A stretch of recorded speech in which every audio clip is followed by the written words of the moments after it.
So why did Hamas launch a vicious attack on Israel, knowing it could lead to a war that might threaten their existence? Who else wanted this war and why? And how does an organization that executes homosexuals, subjugates women, and endorses child marriage enjoy the support of many young Westerners?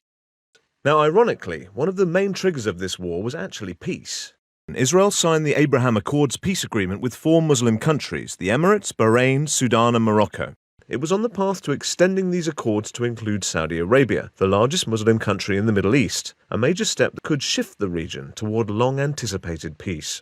Hamas opposed it. But also another key player in the Middle East, Iran, or more accurately the radical regime of Iran. Iran's regime opposes not only Western values, the USA and Israel, but also Saudi Arabia. Why? They are the 2 most dominant countries in the Middle East, competing over oil and, more importantly, religious influence. Saudis are Sunni Muslims, while Iranians are Shia Muslims. Since the Islamic Republic took over Iran in 1979 and radicalized it, the conflict has grown. They have been involved in proxy wars in Syria, Iraq, Yemen, and other countries, all with both Shia and Sunni populations, also thanks to the poorly drawn borders by the British and French. While Saudi Arabia is backed by the US, Iran is backed by countries such as Syria, China, Russia, and North Korea, which all oppose Western values, such as democracy, freedom of speech, women and gay rights, etc. Iran specifically opposes Jewish democratic Israel, so much that they made an exception to support the Sunni jihadist group Hamas that controls Gaza Strip. A peace agreement between Israel and Saudi Arabia, mediated by the United States, would increase the regional influence of Iran's enemies. That's why it is believed they collaborated with Hamas to orchestrate an attack on Israel, designed to provoke a strong Israeli retaliation and push the Saudis away from the negotiation table. While Iran's level of involvement is not yet confirmed, many think they were behind the decision for the attack, especially since they met with Hamas leaders beforehand, trained their forces, supplied them with arms, and openly supported them. But most importantly, it's simply unlikely that an Iranian proxy would carry out such a plan without their sponsors' guidance. Regardless of the exact extent of Iran's involvement, the strategy seemed to succeed, at least temporarily, as Saudi Arabia suspended the peace talks shortly after the war began. That's regarding Iran. Now, besides sabotaging the peace talks between Israel and Saudi Arabia, Hamas has additional local objectives: to exchange the Israeli civilians they kidnapped for their imprisoned members in Israel, including men, women, and minors accused of murder or attempted murder, which, by the way, is the same method used for the release of Hamas leader Yahya Sinwar, who directed the October 7th attack. Sinwar was freed in a previous exchange, after the Israelis had saved his life by removing his cancer in surgery. And of course, Hamas's long-standing objective of eliminating Israel, as for them free Palestine means the entire land, from the Jordan River to the Mediterranean Sea, including Israel in the middle, backed also by their official charter that calls for the elimination of all the Jews around the world. As jihadists, Hamas rejects peace with Israel and have consistently opposed the 2-state solution proposed by Israel, including in 2000 and 2008.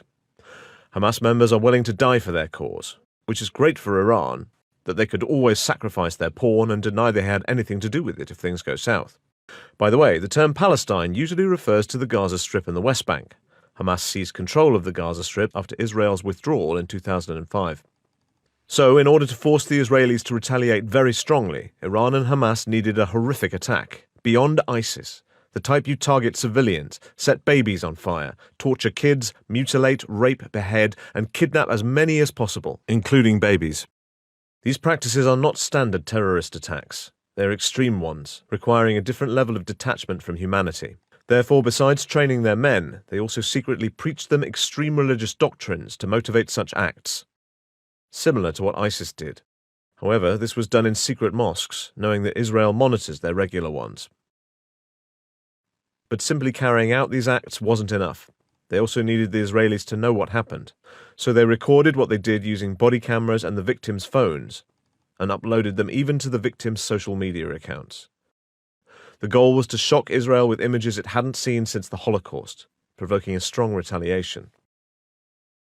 Now, Hamas knows it can't defeat Israel militarily in a standard confrontation, so they'll quickly hide in an underground city located strategically under civilian population, schools and hospitals, using them as human shields. When Israel's retaliation would unavoidably kill Palestinian civilians that won't evacuate, like in any war ever fought, Iran-supporting countries, together with some Western groups, would call for a ceasefire. If Israel stops, it undermines its ability to defend itself, and Hamas survives to do that again. If Israel continues, it would increase Israel's isolation, push the Saudis further away, and also risks the already existing peace accords. And while Hamas could end up being defeated in one of these scenarios, Iran would not. And while Hamas is in hiding, Iran has its own role, helping sway Western public opinion against Israel by using its local contacts to fuel anti-Israel protests. Given the global Muslim population of 1.9 billion, it's easier to find such contacts, with a ratio of 118 Muslims for each Jew. Iran would also activate its Shia proxies, Hezbollah in Lebanon and the Houthis in Yemen, to attack Israel. However, Iran is unlikely to directly engage with Israel, particularly if the US would send its navy to protect it. Other anti-West countries might contribute differently. For example, while not officially confirmed, it is believed by many that China manipulates the exposure algorithm of the Chinese-owned TikTok to influence young people in the US and Europe, especially the progressive left, to support what they perceive as an anti-West stance. So to sum things up, that's how Iran's radical regime and Hamas successfully executed their plan to pause the ongoing peace talks between Israel and westernizing Saudi Arabia, by executing a vicious massacre, triggering a retaliatory war in Gaza that would unavoidably see many Palestinian casualties, shifting public opinion against Israel, led by local supporting Muslims and the progressive left that allegedly stand with Gaza, but never in it, placing Israel in an unwanted war and forcing the Saudis off the peace negotiation table mediated by the US. So that radical Iranian Shia Islamic regime that couldn't care less about Sunni Palestinians in Gaza, backed by countries such as Syria, Russia and North Korea, will stay a dominant Middle Eastern force and could spread more non-democratic anti-Western values.